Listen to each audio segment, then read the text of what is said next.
और यहाँ पे ध्यान दीजिएगा, अभी -6x और प्लस में 6x, अब इसको भी काट देना, कैसे करेंगे? दिमाग बहुत बच्चा लगा था, हाँ प्लस में 6x माइनस, हाँ काट बहु देंगे, काट नंबर आ जाएगा, लड्डू फोड़ के खाते रहिए। तो जो हो गया उसे सोचा नहीं करते, जो मिल गया उसे खोया नहीं करते। जो हो गया उसे सोचा नहीं करते, जो मिल गया उसे खोया नहीं करते। सफलता भी उन्हें हासिल होती है जो वक्त और हालात पर रोया नहीं करते। चलिए प्रश्नावली 7.1 के last number question 10 number question देखिएगा। कह रहा है एक्स और वाई में एक ऐसा संबंध ज्ञात कीजिए कि बिंदु एक्स वाई बिंदु 3, 6 और -3, 4 से समदूरस्थ हो। यानी कि ये जो बिंदु है ना बाबू, यह बिंदु यानी कि जो एक्स वाई है, यह बिंदु इतना और इतना से समदूरस्थ है, यानी कि समान दूरी पर स्थित है। तो यह बिंदु ना इससे और इससे समान दूरी पर स्थित है। तो हम इसे क्या मान लेते हैं, जैसे कि इसे हम मान लेंगे कि मान लीजिए कि यह ए बिंदु है, यह बी बिंदु है, यह सी बिंदु है। तो यह ए जो है और ये बी सी, तो यह ए बी और सी से समान दूरी पर स्थित है। तो इसे हम ऐसे भी कर सकते हैं कि ए से बी की दूरी यानी कि ए बी की दूरी और फिर ए से सी की दूरी यानी ए बी की दूरी बराबर है ए सी की दूरी का। प्रश्न के हिसाब से इसे पता चला, तो मुझे एक्स और वाई के बीच संबंध बताना है। तो चलिए इसे बनाने के लिए हम क्या करते हैं, ए बी सी इसे मान लेते हैं और ए बी की दूरी निकाल लेते हैं, फिर ए सी की दूरी, और दोनों को बराबर करके चलेंगे और जो भी मान इसका निकल के आएगा वही एक्स और वाई के बीच के संबंध को दर्शाएगा। तो चलिए देखते हैं। देखिए माना कि बिंदु ए एक्स वाई बिंदु बी 3, 6 और सी -3, 4 से समदूरस्थ है। यानी कि यह जो ए बिंदु है वह बिंदु बी और सी से समान दूरी पर स्थित है। और ये बोला भी है कि समदूरस्थ का मतलब क्या होता है बाबू, समान दूरी पर स्थित, यानी कि ए बी बराबर ए सी। तो हम क्या किए, ए बी बराबर ए सी करके चले हैं। तो ए बी की दूरी इधर निकाले, दूरी सूत्र हमको पता है, √x2 - x1 का whole square plus y2 - y1 का होल स्क्वायर। ए सी के लिए भी वही सूत्र लगेगा। दूरी सूत्र जहां भी इस्तेमाल करना हो, दो बिंदु के बीच की दूरी जब निकालना हो तब दूरी सूत्र को याद रखिएगा, √x2 - x1 का whole square plus y2 - y1 का होल स्क्वायर। ठीक है, तो चलिए ए बी की बात हो रही है, तो यह x1 y1 का काम करेगा, तो बी वाला x2 y2 का काम करेगा। जहां पे x2 है वहां पे हमारा x2 का काम कौन करेगा, वो 3, तो यह 3 लिखे माइनस x1 का मान क्या है x, तो यहाँ x लिखे 3 - x का होल स्क्वायर प्लस y2 कितना है 6, तो 6 लिखे माइनस y1 कितना है तो y है, तो 6 - y का होल स्क्वायर। चलिए इधर चलते हैं, एसी में अगर देखें तो यह ए और सी, तो यह x1 y1 का काम करेगा और सी वाला x2 y2 का। आपको एक बात ही पता है, जब दो नाम यहाँ पे दो बिंदुओं का जब नाम ले रहा है ना, ए सी चाहे ए बी चाहे बी सी जो भी नाम ले, तो जो पहले होगा वह 1 1 यानी कि x1 y1 का काम करेगा और जो बाद वाला होगा वह x2 y2 का काम करेगा। इस पर ध्यान दीजिएगा। ठीक है, तो यहाँ पे अगर हम AC की बात करें तो यहाँ पे x2 का काम कौन कर रहा है -3, तो -3 लिखे माइनस फॉर्मूला में, और x1 का काम x कर रहा है तो -3 - x का होल स्क्वायर प्लस y2 का काम कौन कर रहा है 4, तो 4 लिखे माइनस y1 का काम कर रहा है y, तो 4 - y का होल स्क्वायर। चलिए अब इधर आते हैं, यहाँ a - b का होल स्क्वायर पाए कि नहीं बाबू, जिसे a - b का होल स्क्वायर पता नहीं वो कैसे बनाएगा। ठीक है ना, तो आपको यहाँ पे दिमाग लगाना होगा कि यह a का काम कर रहा है, ये माइनस और ये b का काम कर रहा है, तो यह a - b का होल स्क्वायर है, तो इसको उस पर तोड़ेंगे। ठीक है ना, ए स्क्वायर फॉर्मूला क्या होता है, A square -2ab plus B square, या आप A square plus B square -2ab ऐसे भी बोल सकते हैं। तो चलिए हम इसको A square -2ab plus B square में सजाते हैं। तो ए की जगह 3 है तो 3 का स्क्वायर -2 फॉर्मूला का होता है ए बी, तो ए की जगह 3 है और बी की जगह x है, तो ए बी का आ जाता है ना, तो उसके बीच गुना का संबंध रहता है बाबू। ठीक है ना, तो इसलिए हम क्या लिखे -2ab हो गया, और फिर कहता है फॉर्मूला प्लस बी स्क्वायर, तो प्लस और बी की जगह क्या है x है तो x का स्क्वायर। तो ये हमारा एक अलग हो गया। इसको पोस्ट में इसलिए रखे हैं बाबू ताकि पता चल सके कि प्लस के इधर वाला का काम ये किए हैं और प्लस के उधर वाला का काम इधर का। चलिए यहाँ भी a - b का होल स्क्वायर सजाने की कोशिश करें। एक जगह 6 तो 6 का स्क्वायर -2ab, तो 2 तो फॉर्मूला का है, a की जगह 6 और गुना b की जगह y प्लस बी स्क्वायर, तो बी की जगह क्या है y, तो y का स्क्वायर। अब इधर चलिए यहाँ भी यह भी a - b का होल स्क्वायर पर, तो यहाँ पे a जो है ना बाबू ये माइनस में खुद है। ठीक है, इसलिए यहाँ पे हम क्या कि बड़ा कोष्ठ का इस्तेमाल किए, चूंकि अगर एक छोटा कोष्ठ अंदर हम लगा रहे हैं तो एक और छोटा कोष्ठ देना उचित नहीं होगा, इसलिए हम इसे बड़ा कोष्ठ के अंदर डाल देंगे। ठीक है, तो यह छोटा कोष्ठ के अंदर लिखे चूंकि माइनस में है इसीलिए। ठीक है ना, तो a की जगह माइनस में 3 है तो माइनस में a का स्क्वायर यानी कि -3 का स्क्वायर, और फिर -2ab, तो माइनस तो फॉर्मूला का है, 2 भी फॉर्मूला का है, गुना a की जगह -3 है इसलिए -3 लिखे, गुना b की जगह क्या है x है। देखिए कुछ बच्चे दिमाग ऐसे लगा देगा यहाँ पे, हाँ a की जगह -3 तो b की जगह -x, यहाँ पे -b, ये -b, ये माइनस फॉर्मूला है इसलिए यहाँ पे हम सिर्फ x लिखेंगे, और ये तो हम लोग प्लस में नहीं बोलते हैं इसलिए -3 है, इसलिए जहाँ a होगा वहाँ -3 लिखेंगे। दिमाग ज्यादा मत लगाइएगा।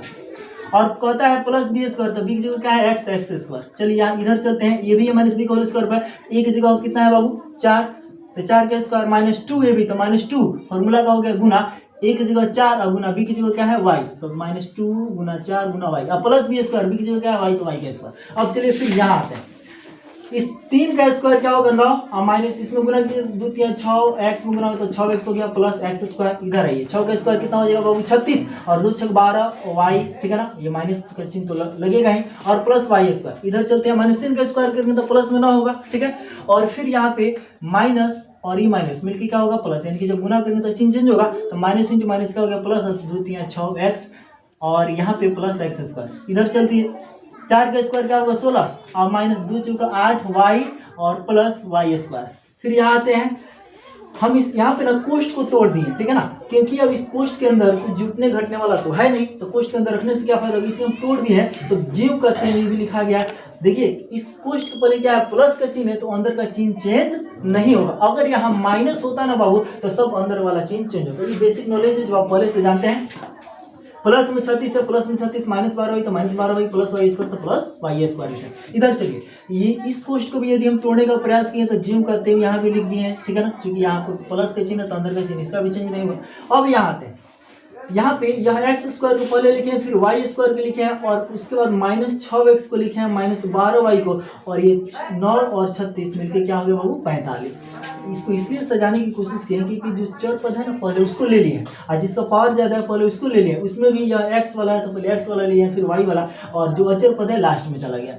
यहाँ भी वही काम किए, x square plus y square plus 6x और -8y और ये प्लस 16 और 9 मिलके क्या हो गया बाबू 25। अब देख रहे हैं क्या कि यह रूट के अंदर जितना आपको दिख रहा है यहाँ भी और यहाँ भी, ये दोनों रूट के अंदर अभी निकलने वाला है नहीं, ठीक है ना, रूट से बाहर निकलने वाला है नहीं, जो घट के कुछ हो रहा है ये इतना का इतना ही रहेगा। तो रूट को हटाने के लिए मुझे क्या करना पड़ेगा, दोनों तरफ स्क्वायर यानी कि वर्ग करना पड़ता है, तो हम लिखें क्या दोनों तरफ वर्ग करने पर। ध्यान दीजिएगा जब कोई चीज वर्ग में रहता है यानी कि स्क्वायर के रूप में रहता है तो स्क्वायर से बाहर निकालने के लिए मुझे दोनों तरफ रूट करना पड़ता है, और जब कोई चीज पहले से रूट में है तो उसे हटाने के लिए यानी कि रूट को हटाने के लिए स्क्वायर यानी कि वर्ग करना पड़ता है। दोनों में उल्टा काम होता है, जब वर्ग में है तो रूट करेंगे और जब रूट में है तो वर्ग करेंगे, ये बात को दिमाग में रखिएगा, ठीक है। तो दोनों तरफ वर्ग करने पर इतना जो है उसे हम लिख दिए और इधर भी स्क्वायर कर दिए पावर 2 और इसे भी लिख के इसका भी स्क्वायर। तो जब स्क्वायर लगा है तो ये रूट क्या होगा बाबू हट जाएगा। अगर ये कैसे हटता है आपको थोड़ा सा बता दे, कहीं आपको कंफ्यूजन हो कि कैसे हटा है, तो यहाँ ध्यान दीजिए। जैसे मान लीजिए रूट 2 लिखे हैं, मुझे इस रूट को हटाना है तो क्या करेंगे बाबू, इसको वर्ग के अंदर यानी कि इसका स्क्वायर करेंगे, वर्ग कर दिए तो क्या होगा √2 का स्क्वायर का मतलब क्या होगा कि √2 गुना √2। तो ध्यान दीजिए आपको ये भी बेसिक चीज आपको हम बता चुके हैं कि √2 में √2 से गुना होगा तो क्या होगा। ध्यान दीजिए अगर आप कहते हैं कि भैया दोनों रूट के अंदर है तो दोनों में गुना हो सकता है, चलिए भाई दोनों को गुना कर दिए 4 हो गया, तो क्या 4 का वर्गमूल 2 होता है कि नहीं, हो गया, बस ऐसे ही रूट आपका खत्म होता है। या अगर आप आसान तरीका जाने तो जब देखिएगा जब समान संख्या रूट के अंदर हो, दोनों के बीच गुना का संबंध हो, तो क्या कीजिएगा जो संख्या है ना बस चुपचाप 2 को बदले वो लिख दीजिएगा। मैं 2 को बदला रहा हूँ नहीं, कभी एक √2 से गुना होगा तो एक बदले खाली 2 लिखिए, गलत हो जाएगा, ठीक है ना। मैं 2 को लेके चल रहा हूँ, ठीक है ना, तो सिर्फ उसके बदले में क्या लिख सकते हैं √2 लिख सकते हैं, ठीक है ना। तो ऐसे ही समझिएगा यहाँ भी जब इसे अगर इतना स्क्वायर के रूट के अंदर है और इसका स्क्वायर के मतलब इतना गुना फिर इतना, तो हमको बार बार लिखने की क्या जरूरत है, जो अंदर है उसको चुपचाप बाहर निकाल दे, बात खत्म। वैसे ही इसको भी हम लिखें। अब यहाँ पे ध्यान दीजिएगा यह x² प्लस में है तो ये भी प्लस में, जब उसको इधर बुलाएंगे सबको अगर इधर बुलाएंगे तो इसका चिन्ह चेंज होगा कि नहीं होगा, तो इधर ला करके खर्चा करने की क्या जरूरत है, इसे काट दीजिए ना, बात खत्म, ठीक है। ये भी प्लस में है, ये भी प्लस में। और एक और बात ध्यान रखिएगा, जब भी कोई भी पद चाहे चर हो या अचर, बराबर की इधर और बराबर की उधर, यदि दोनों का चिन्ह समान है, बिल्कुल मान में भी बिल्कुल समान होना चाहिए।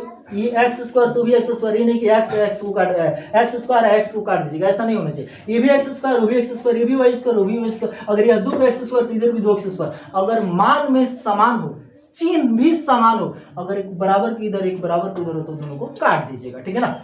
और यहाँ पे ध्यान दीजिएगा अभी -6x और प्लस में 6x, अब इसको भी काट देना, कैसे करेंगे, दिमाग बहुत बच्चा लगा था। हाँ प्लस में 6x मान काट बहु देंगे, काट नंबर आ जाएगा लड्डू 4 के खाते रहिए। तो -6x प्लस 6x इधर आएगा तो क्या होगा बाबू, ये -6x इसे लिख दे, प्लस 6x इधर आएगा तो माइनस में 6x हो जाएगा। और यहाँ पे ये -12y है और ये -8y जब इधर आएगा तो प्लस में 8y हो जाएगा। ये पहले से 45 इधर बैठल है, 25 इधर आएगा तो क्या हो जाएगा, माइनस में 25 हो जाएगा, ठीक है। अब यहाँ ध्यान दीजिए ये माइनस में 6x माइनस में 6x, तो माइनस में 12x होगा कि नहीं बाबू, अब -12 को ये +8 को तो माइनस में 4y। अब प्लस 45 माइनस 25, इसमें से घटेगा तो क्या बचेगा बाबू? प्लस में का जोड़ो घटाओ सिखाना पड़ेगा, प्लस में 20 बचेगा बराबर 0। ये चला, एक और बात इस तरह का बात है, जब भी समीकरण के रूप में इस तरह से देखे ना तो आप क्या कीजिएगा, कॉमन कीजिएगा। इसमें 4 सब में दिख रहा है, 4 को हम कॉमन कर लेते हैं, ठीक है ना। तो हम 4 को जब अब कॉमन करेंगे तो ये क्या हो जाएगा, 4 3 12, ठीक है। ये माइनस 3x हो जाएगा, ये 4 निकले तो माइनस में y हो जाएगा, आप प्लस में 4 5 20। ये कैसे कॉमन होता है आप जानते हैं, ठीक है ना। 4 से समय भाग कर दिए, 4 से समय भाग किए, ठीक है ना। तो ये हो गया minus 3x minus Y plus 5 बराबर 0। और चूंकि माइनस शुरू में ना अच्छा नहीं लगता है, ठीक है ना, तो क्या करते हैं, माइनस को भी कॉमन कर लेते हैं। इसी तरह प्लस में 3x, तो अंदर का चिन्ह ये भी सबका बदलेगा, ये माइनस में है तो प्लस बनाते, ये भी माइनस में है तो ये भी प्लस बनेगा, ये प्लस में है तो माइनस में जो बराबर 0। बस यही हमारा संबंध है x और y के बीच में, यही हमारा आंसर हो जाएगा, ठीक है। तो चलिए हम फिर ये प्रश्नावली 7.1 बाबू यहाँ पे पूर्ण रूप से समाप्त हो गया। इसके बाद हम प्रश्नावली 7.2 में आने से पहले उसमें भी कुछ रूल है, कुछ फॉर्मूला है, विभाजन सूत्र के बारे में मुझे वहाँ पे पढ़ना है। ये 7.1 सिर्फ और सिर्फ दूरी सूत्र पर आधारित था। जो दूरी सूत्र आप जानते हैं कि root under x2 minus x1 का whole square plus y2 minus y1 का होल स्क्वायर। इसके बाद हम विभाजन सूत्र को हम लोग देखेंगे, विभाजन सूत्र क्या होता है, और उसके बारे में जान करके प्रश्नावली 7.2 आपसे बनेगा। और प्रश्नावली 7.2 जो है उस विभाजन सूत्र पर ही आधारित पूरा का पूरा विषय बनेगा। तो चलिए फिर मिलते हैं हम अगले वीडियो में विभाजन सूत्र को लेकर के प्रश्नावली 7.2 के साथ। तब तक के लिए जय हिंद।